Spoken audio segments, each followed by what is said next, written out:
আগে আপনাদেরকে বলছিলাম বিএনপি ক্ষমতায় আসলে থাকতে পারবে সর্বোচ্চ 3 বছর, আজকে সময় আরো কম মনে হইতেছে। বিএনপি যদি বিপুল ভোটে না 300-তে 300 জিততে আসে, এই অবস্থায় সে 2 বছরের বেশি সরকার রান করাইতে পারবে না।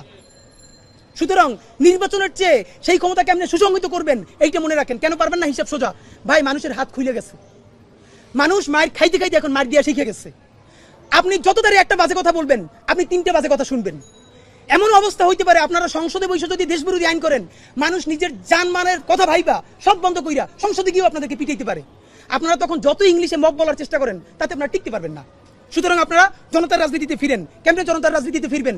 এই যে অনেক লোক আছে এই ভাব নিয়া জুলাইয়ের ঘোষণাপত্রের ব্যাপারে আপনারা ভালো কথা বলতে চান না, জুলাইয়ের সনদকে আপনারা অত গুরুত্ব দিতে চান না, বলেন এটা আবেগের ব্যাপার না। বিএনপির একটাই পরিত্রাণের উপায়, আপনাদের মাধ্যমে বলতে চাই, ভালোবাসা লাশ সমালোচনাটা করি। আপনারা যদি জুলাইয়ের ঘোষণাপত্র, জুলাই সনদ, নতুন সংবিধান এবং ফ্যাসিবাদ বিরোধী রাষ্ট্র কাঠামো ভাঙা নতুন বাংলাদেশ নির্মাণের রাজনীতিতে নামতে পারেন, তাইলে আপনারা দেশের রাজনীতিতে ভ্যালিড থাকবেন, প্রাসঙ্গিক থাকবেন। যদি না করতে পারেন, তাইলে মুসলিম লীগ আর আওয়ামী লীগের পরিণতি হবে। মুসলিম লীগকে কেউ মারে নাই, রাজনীতির ভুলের কারণে নাই হয়ে গেছে।